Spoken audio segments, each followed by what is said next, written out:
Salamat sa mapagpalang pagmamahal. Welcome to our 10:55 daily devotion. Ako po si Alexander Gomez ng Batch 3. At ang topic para pagkaroon natin ngayon ay ano ang secret ng Diyos.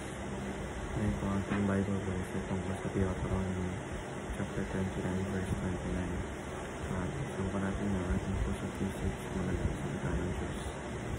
Sinasabi dito na the secret things belong to the Lord our God, but the things revealed belong to us and to our children forever, that we may follow all the words of His law. Or sa Tagalog, ang mga bagay na hinihin ay para sa Panginoon natin Diyos. Ngunit ang mga bagay na hayag ay para sa atin at sa ating mga anak ng pakailanman, upang ating magawa ang lahat ng mga salita ng kautusan ito.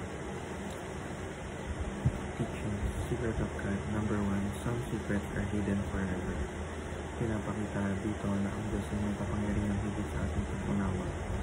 Bilang tao, limitado ang ating isika at kaalaman. Kaya may mga bagay na nanatiling misteryo. Hindi dahil gusto tayong gitong ng Diyos, hindi dahil hindi natin kaya unawain ang lahat. Halimbawa, ang mismong pagbuuan ng Diyos, ang kanyang kapangyarihan, kadakilangan at walang hanggan na hindi kaya sukatin ng tao. Teaching number 2, some secrets are yet to be revealed. Ang Diyos ay may sariling oras at paraan ng pagbubunyag ng kanyang kalooban. Maaaring hindi natin agad maunawaan ang nangyayari niya, pero sa tamang panahon ay ipapakita niya ang ganda. Tulad ng mga pagpisiya sa Biblia, may ilan na tupad na, mayroon pang hinihintay natin matupad. Pinapakita nito na ang Diyos ay may plan at hindi ka naman nagkakamali sa oras. Teaching number 3, some secrets are revealed to God's people and hidden to others. Ang mga tunay na sumasampalataya at bukas ang puso sa Diyos ay binibigyan niya ng kaalaman at kaliwanagan.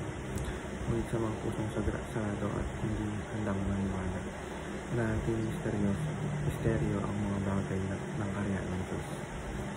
Application number 1, stop seeking answers when there are no answers. Minsan, pilit natin gustong alamin na lahat, lalo na kung bakit may nangyayari na sakit ang mabigat sa ating buhay. Ngunit may mga tanong na hindi talaga natin nalaman ang kasagutan habang tayo sa mundo pa. Application number 2, submit your future to God with full trust. Hindi natin hawak ang bukas, pero hawak ito ng Diyos. Kapag inilagay natin ang ating mga plano at pangarap sa Kanya, nagiging magaan ang ating pakaramdam dahil alam natin siya ang gumagabay. Ang pananampalataya ay hindi lang basta paniniwala. Ito ay pagsuko ng ating kinabukasan sa Kanya ng kanyang pagtutuloy. Application number 3, share the secrets of the kingdom with hearts that are ready to listen and believe. Hindi lahat ng tao ay handang tumanggap ang salita ng Diyos. Kaya't mahalaga ang pagkilala kung kanino natin ibabahagi ang mensahe at kaligtasan ng pagmamahaling Diyos. Ang ating pupulong ay maging tapat sa pagbabahagi. Ngunit ang pagbubukas ng puso ng tao ay gawain ng Diyos. Yun lamang po ang aking devotions. Maraming